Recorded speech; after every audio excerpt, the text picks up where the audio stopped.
सांगण्यात आलाय की या प्रदर्शनामध्ये 42 लाख रुपयाचा बैल आलेला आहे। इथे इलेक्ट्रॉनिक बैल देखील आलेला आहे। इथे सगळ्यात छोटी गाय देखील आलेली आहे। म्हणजे वेगवेगळ्या प्रकारे आपल्याला अनेक गोष्टी पाहायला मिळणार आहे। फक्त माझी तुम्हाला एकच विनंती आहे, आमच्या मुंबईमध्ये काही रेडे मोकाट सुटले आहे, त्यांचाही काही बंदोबस्त करण्याची तुमच्याकडे योजना असेल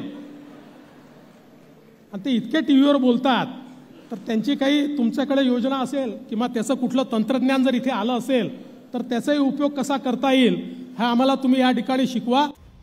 खूप आधी जेव्हा नवस फेडायला लोक गेले होते ना तिकडे, तर त्यावेळेला शिंदे गटातलेच लोक स्वतःबद्दल बोलून घेताना स्वतःलाच रेडे म्हणून घेत होते की हो हो हो आम्ही रेडे आहोत आणि आम्ही तिकडे चाललो। तर मग आता हे कोणते रेडे मोकाट सुटलेत, हे कोणत्या याच्यातल्या रेड्यांबद्दल बोलत आहेत ते आपल्याला माहीत नाही। त्यामुळे उगाच आपण स्वतःवर ओढून घेण्यात अर्थ नाही। कदाचित ते त्यांच्यातली जुंपली असेल तर जुंपू देत बापुडे, आपल्याला काय घेणं त्याचं।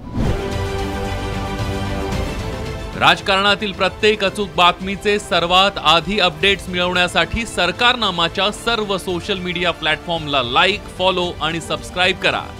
तसंच सर्व नोटिफिकेशनसाठी बेल आयकॉन प्रेस करायला विसरू नका।